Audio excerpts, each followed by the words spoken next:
Hey, and welcome back to part 3 of Into the Shed, our shed renovation workshop transformation. This is what the shed looked like when we bought the house, so a total and utter wreck.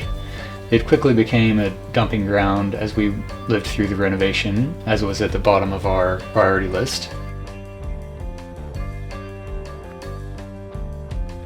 This is what it looked like at the end of part 1. And this is what it looked like at the end of the last video.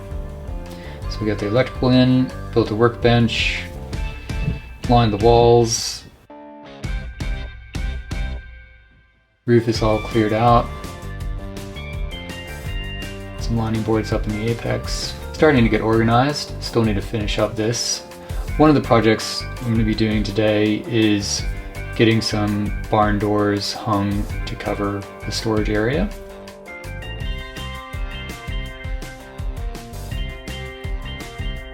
And then the goal is to build some bifold doors for the front as well. That's kind of where we're at.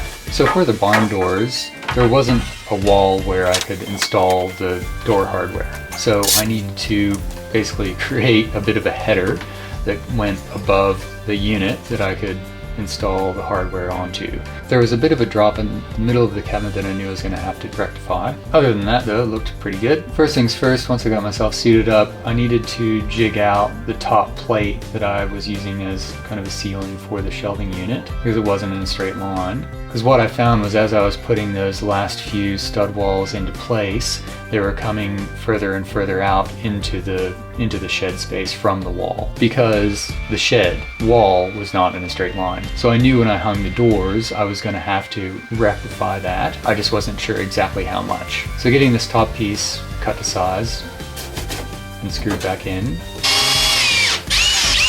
So cutting this main header board down to size.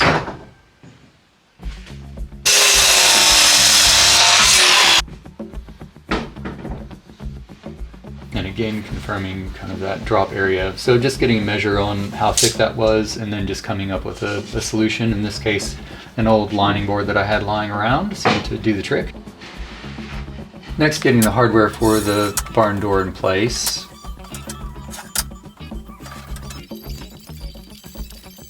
Drilling some pilot holes on where I was going to mount those so my drill bit wouldn't dance too much, and then drilling those. Getting the standoffs in their right location, and just getting a sense of how the spacing was going to work.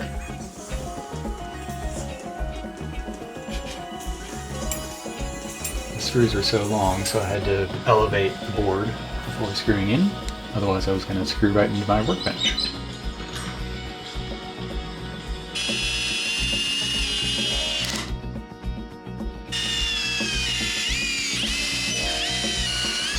But then at the end, of course, I needed to trim up the last piece of the rail. So pulled out the angle grinder for that.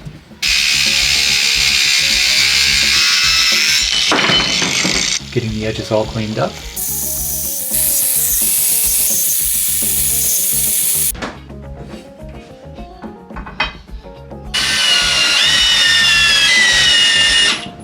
To final tighten. Confirming what I was doing was working. And then getting some framing for both ends of the unit.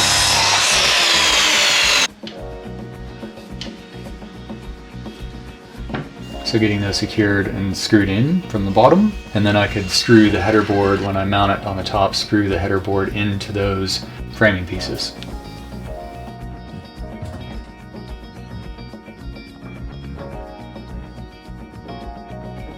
As well as putting one in the center of the top of it as well. A few screws at the bottom to support.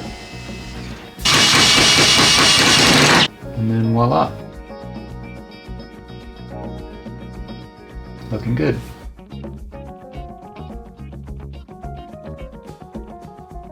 Getting onto the doors, I went back to Homer's in Shepparton because I was also shopping for the front doors of the shed as well, because I knew I wanted to do some front doors, but bottom line, they didn't really have anything that was really speaking to me. And then at Bunnings, they had a hardwood panel for $249, which is a bit over my budget. And then, of course, a pine panel, which was like, well, if I'm gonna do that, I might as well just go the $46 honeycomb lightweight interior door. So brought one of those home.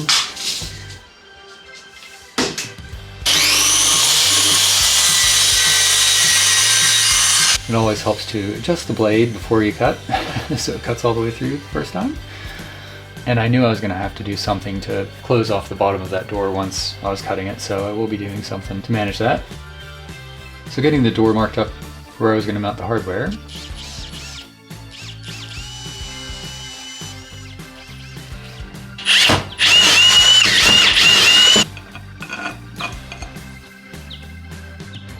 What I found was that, and I knew this kind of going in, these are 82 centimeters, so just a standard width in Australia. They're standard kind of width doors. I knew they were not going to be quite wide enough for each of those bays, so I needed like a couple more centimeters on both ends. So I found this old rustic looking hardwood at Homer's as well, and thought if I tacked these on either side of the door, of each door, then that would give me the width that I needed, and it would also double as a pretty cool handle. So yeah, those good sand. So I was close to picking out a song from the Doors for this video to sing, but man, Jim Morrison, I just could not get some of those high notes. So I picked out some Doors similar music from Soundstripe, so hope you enjoy it, and yeah, you're welcome. And then to cover up the bottom. So I didn't want you to be able to see this, I just wanted it to kind of disappear, so I used this pre-dressed and finished piece of pine. So all I needed to do was cut it down the sides with some miter cuts on the edges, as well as rip it down to the width that I needed.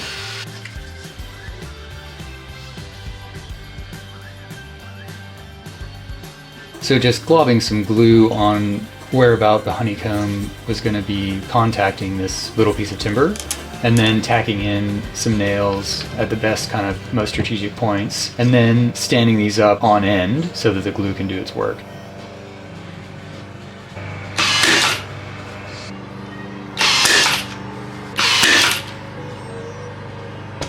Then getting these hung, you kind of see what it's going to look like. So in going with kind of the basic door, I just thought it was nice just to give the space a bit of a break from all the timber and the black. But in hanging the doors and sliding them along, what I found was that what I had done to the top of the unit and cutting that board down, I needed to do to the bottom of the unit. The problem being was that one of the studs from the center stud wall was coming out too far, but it just happened to be a perfect kind of stud depth too far. So all I had to do was replace that front stud with a new stud behind it, and then remove that front stud, and that would give me the depth that I needed so that the door would slide unopposed. And no, these doors aren't going to be kind of contacting the cabinetry perfectly, but this is shop furniture, so I just wanted something that will protect this area from dust and keep the area nice and organized.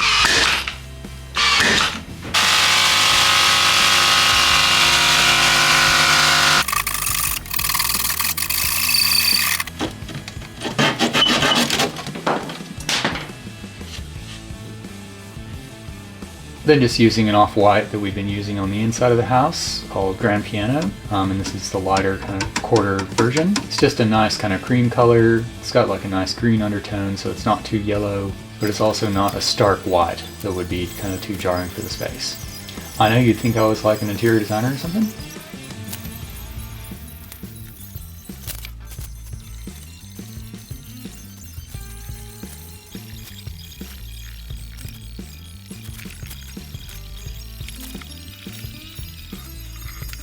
But on the other side, so picking up this pretty awesome peg wall that I don't know why I'm so excited about black metal peg wall, but I am. So starting to get my tools organized, and then in the shed, like the previous owner had all this cool stuff. So there's this really cool saw and then these other random kind of bits, rusty bits that I just thought would be nice just to kind of decorate the space with and add a bit of rustic flair.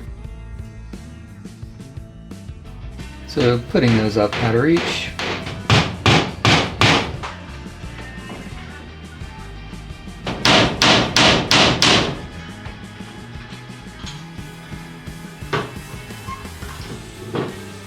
finally doing the final lining board. I was pretty happy with that little jig out. And there will be a front plate on that step as well that I'll be doing eventually. And also wanted to leave enough space for the new door frame as well. And then just ripping down some of that leftover ply to hide the seams. And then for the workbench, I wanted to start kind of closing this in. So first I needed to just kind of level up the structure with some scrap studs. And then I also had these old kind of lining boards lying around, so I thought these would make a good cover for that.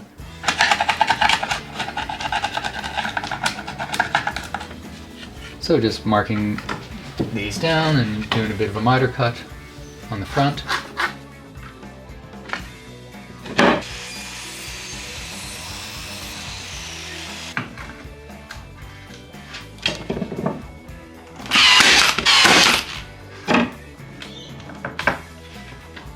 And then I'd go back and probably paint these eventually. I'm not a big fan of yellow. There we go. And then a bit more to go on the front because I'm going to be doing some larger kind of sliding doors just as a stopgap until I build some fancy cabinetry, which probably won't happen for a couple of years. There you can kind of see the structure coming together. And then off camera I built this handy little shelf just with some simple kind of brackets from Bunnings. Just somewhere that I could kind of have my little audio speaker sitting, or my phone if I didn't want to have it in my pocket, or whatever, just have some things that would be up and out of the way, because I don't want to kind of have stuff sitting on the workbench. I just want everything to be up off the workbench. Getting that all screwed in. And voila! It's starting to look like somebody actually does work here.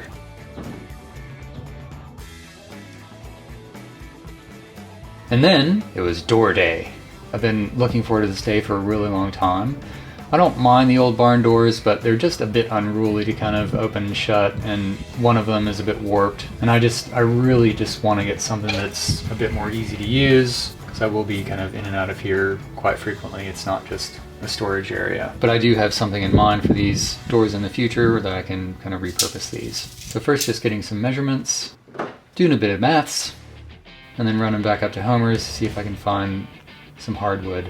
Because as I had mentioned before, I did look at the doors that they had there, but there just weren't any there that I could really use and match up, and the widths weren't quite right, and I have to rip some down or do this or do that, and it just wasn't going to give me the look that I wanted. So I wanted a nice kind of harmonious look, so I thought much less expensive just to buy some old hardwood studs with a tremendous amount of character, making some door frames, and then using some simple ply panels to finish them off.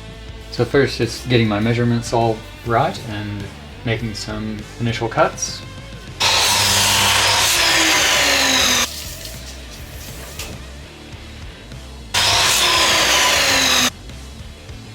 And can I say how nice it is to finally have this workbench done instead of working on my old fold-up workbench. Wish I had a workshop.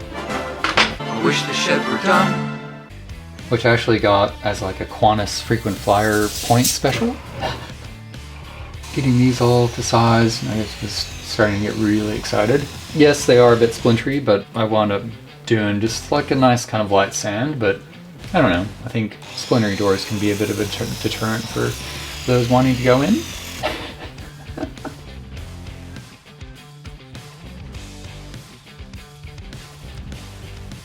Anyway, what was most critical about these doors, understanding that this is reclaimed hardwood that's been lying around, is getting the dimensions right, because I wanted them to be plumb with one another, but of course some of these boards did have a slight bend, so managing the bend so the bend was going inward toward the center of the door and not outward, so that on the top and the bottom of the door my hinges would still be able to meet, whereas understanding that I might have a bit of space in between each door, which is fine because it's a shed, so I'm not too worried.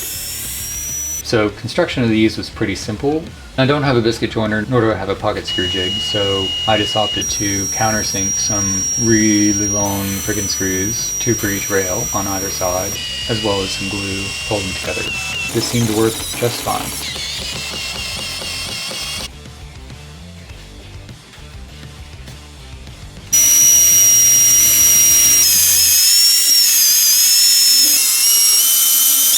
As these were coming together, I was just loving how rustic these were looking. Some of the boards married up quite perfectly, whereas there are some joints where it was a bit off. Yes, I was concerned about what it was going to be like to hang these, but stay tuned.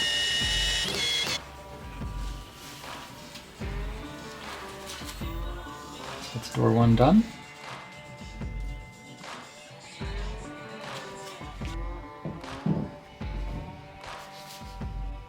Door 1 done. Then rinse and repeat for the larger door. For the design, understanding that it was like a 2800 wide space, or 2900 wide, I think it was about 2800 wide space. And I knew I wanted to have a standard, semi-standard width door that I could walk in and out of pretty easily without opening up the entire shed, which made the other doors closer to the wall more narrow. So the final measurements wound up being 60 wide for the little ones and 80 wide for the bigger ones. So I could have 180 open if I was just kind of in there doing some work, or I could have both 80s open if it was a nice day and I wanted to have some air in, or if I needed to open up the whole thing, I can just open up the whole thing. The next step was routing out for where the panels were going to go. It was going deep enough to hold them as well as wide enough so that I could kind of get a nail gun in, just creating heaps of sawdust, which apparently you can use in your compost bin as one of the brown materials.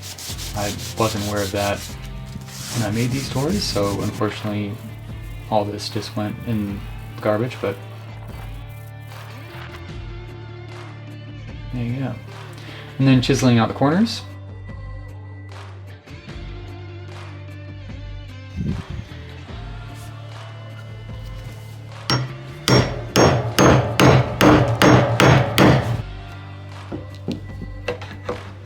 It was right about when I was finishing this up that Simon came in and suggested I should have bought a corner chisel. Oh, you should have bought a corner chisel.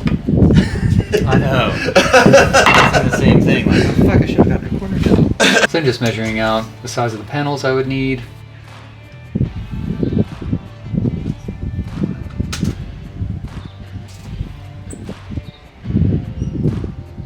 Transcribing those onto my board and then cutting these down to size.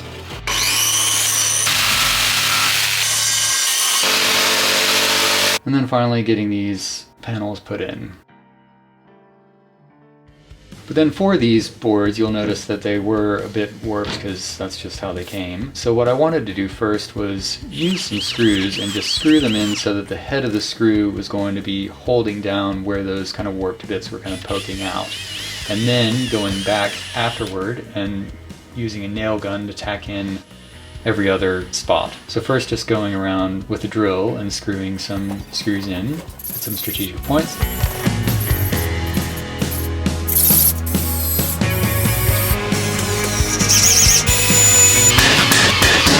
And then just going back in and using the nail gun. A lot.